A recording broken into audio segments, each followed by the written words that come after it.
भारतीय राजनीति में कुछ नेता अपनी पार्टी की नींव होते हैं, पर्याय बन जाते हैं। उनकी आवाज पार्टी की आवाज हो जाती है, उनके नाम से पार्टी की पहचान होती है। उनसे सलाह लिए कोई भी फैसला नहीं लिया जाता, लेकिन वक्त और सत्ता का खेल कातिल नुमा होता है।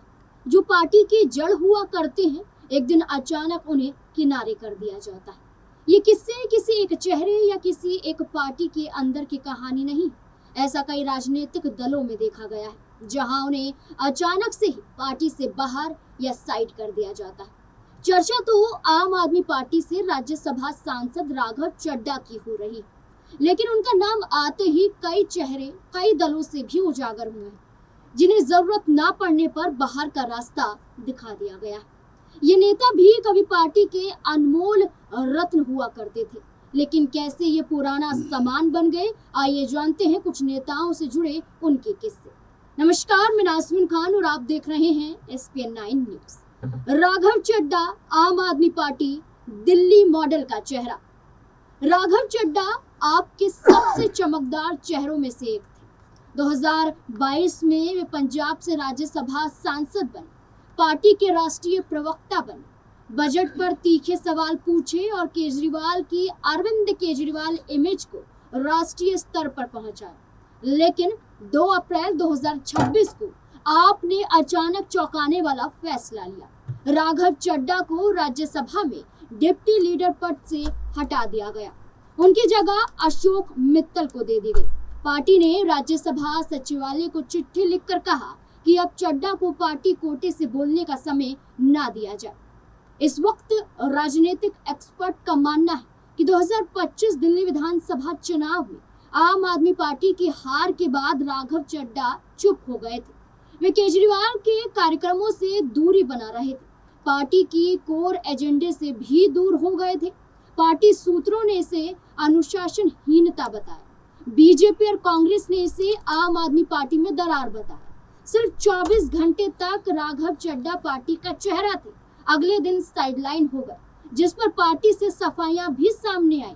जहां संजय सिंह हो, आतिशी हो, सबने राघव चड्ढा पर आरोप लगाया और आप नेता सौरभ भारद्वाज ने वीडियो जारी कर खुलासा ही। राघव भाई, अभी आपका वीडियो देखा, हम सब लोग अरविंद केजरीवाल जी के सिपाही हैं और हमने तो एक ही बात सीखी थी, जो डर गया समझो मर गया।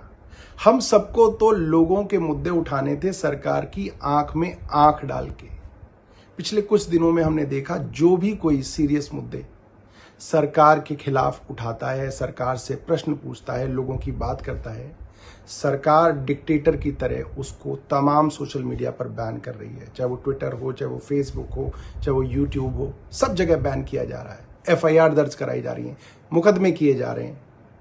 सरकार को इससे कोई फर्क नहीं पड़ता कि कोई सॉफ्ट PR अपनी पार्लियामेंट में करे, क्योंकि पार्लियामेंट में एक छोटी सी पार्टी का बड़ा लिमिटेड टाइम होता है। उसमें अगर कोई समोसों की बात उठा रहा है तो उससे ज़रूरी है कि देश के बड़े मुद्दों की बात उठाएं। पूरे देश में हमने देखा, हर राज्य में चुनाव से पहले सही लोगों के वोट काटे जाते हैं और नकली और झूठे वोट बना के सरकार पूरी बेईमानी के साथ सिस्टम पे कब्जा करके चुनाव जीत रही है। वेस्ट बंगाल में भी यही हो रहा है। अभी सारे विपक्षी पार्टियों ने CEC को इम्पीच करने के लिए मोशन लाना चाहा, आपने उसको साइन करने से मना कर दिया।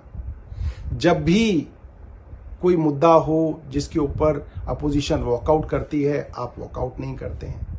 पिछले कई अरसे से मैंने देखा, आपने कोई भी मुद्दा सदन में नहीं उठाया जिसमें आपने प्रधानमंत्री या भारतीय जनता पार्टी की सरकार से प्रश्न किया हो। ऐसे डर की राजनीति कैसे चलेगी?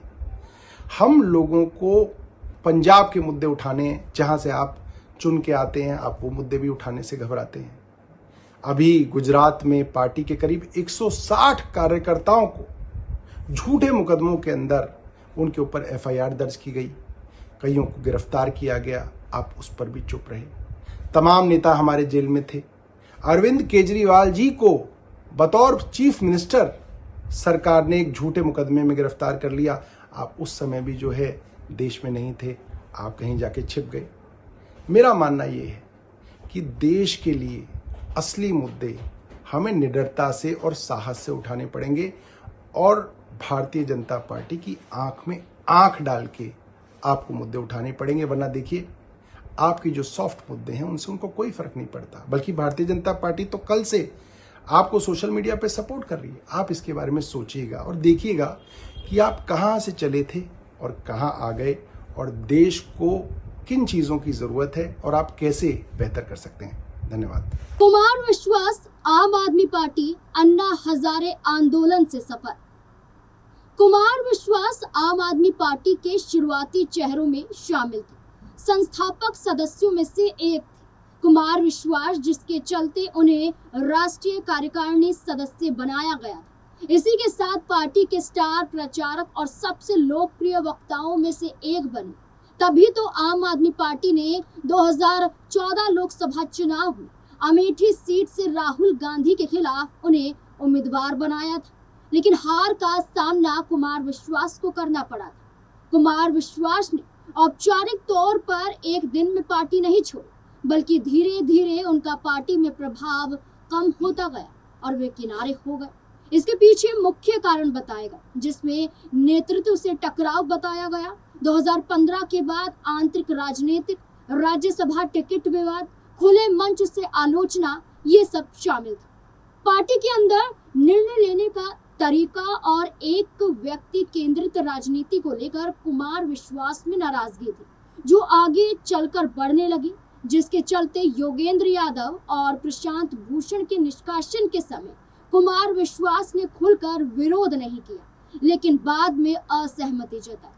फिर इसके बाद उन्हें पार्टी के अहम फैसलों से दूर रखा जाने लगा। बड़ा कारण बना राज्यसभा सीट। कुमार विश्वास को उम्मीद थी कि उन्हें राज्यसभा भेजा जाएगा, लेकिन पार्टी ने अन्य नेताओं को भेजा, जिससे उनका असंतोष बढ़ गया। धीरे धीरे कुमार विश्वास कई बार सार्वजनिक रूप से पार्टी नेतृत्व की आलोचना करने लगे और अंत में पार्टी छोड़ने का फैसला कर लिया। साल 2018 के बाद से आम आदमी पार्टी से पूरी तरह से कुमार विश्वास अलग हो गए। आरसीपी सिंह जेडीयू नीतीश कुमार के सबसे करीबी।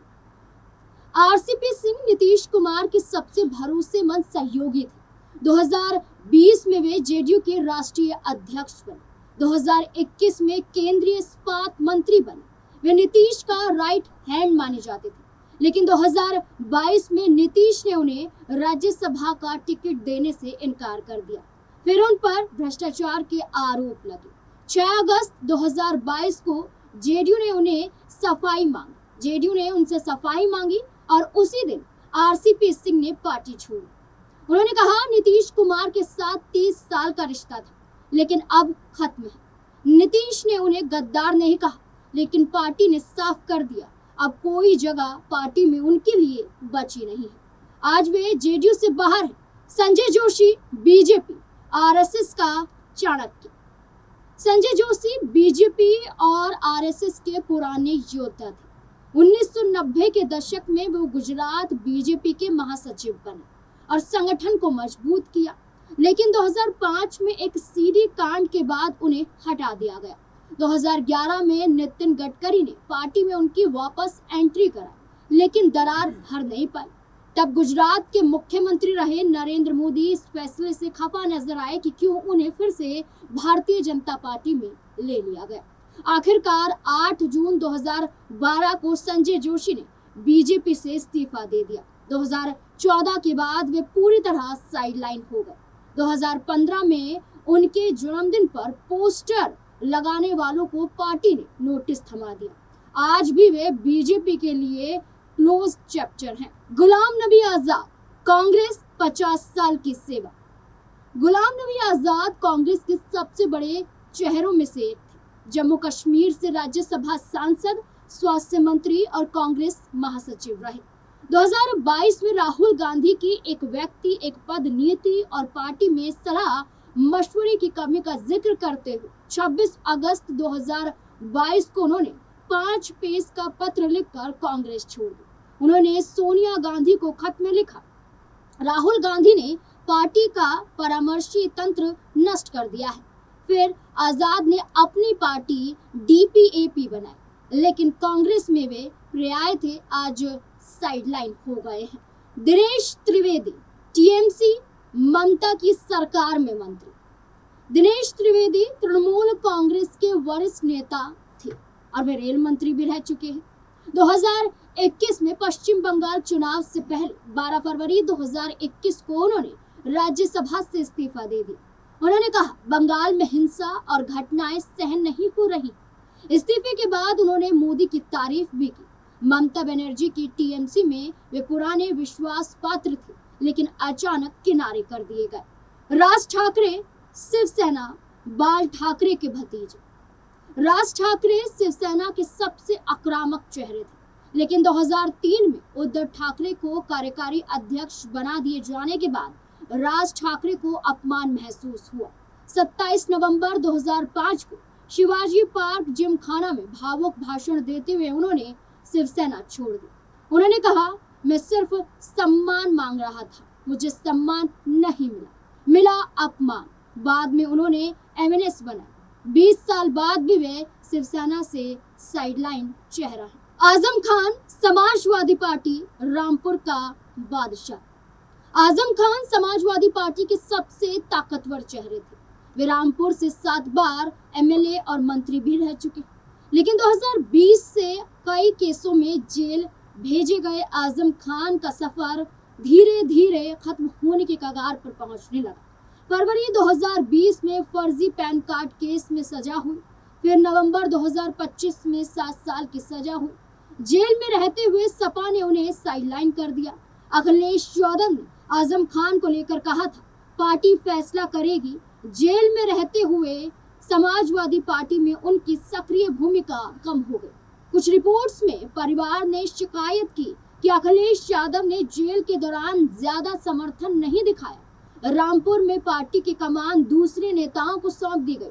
हालांकि रिहाई के तुरंत बाद अखिलेश ने उन्हें बिहार चुनाव के स्टार प्रचारक के रूप में आगे तो किया, लेकिन बार बार जेल जाने से आजम खान राजनीतिक गतिविधियों से दूर हो गए और अखिलेश यादव ने भी उन्हें पूरी तरह से साइडलाइन कर दिया। कुछ कहा तो नहीं, लेकिन उनके फैसले यही दिखाते हैं कि अब आजम खान समाजवादी पार्टी से साइड हो चुके हैं।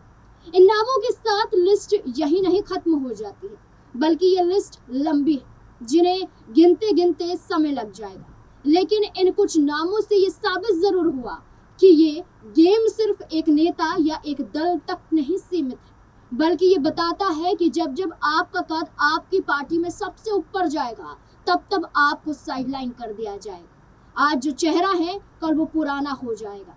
ये नेता याद दिलाते हैं कि पार्टी हमेशा व्यक्ति से ऊपर नहीं होती, लेकिन कभी कभी व्यक्ति को ही कुर्बानी पार्टी के लिए देनी पड़ती है।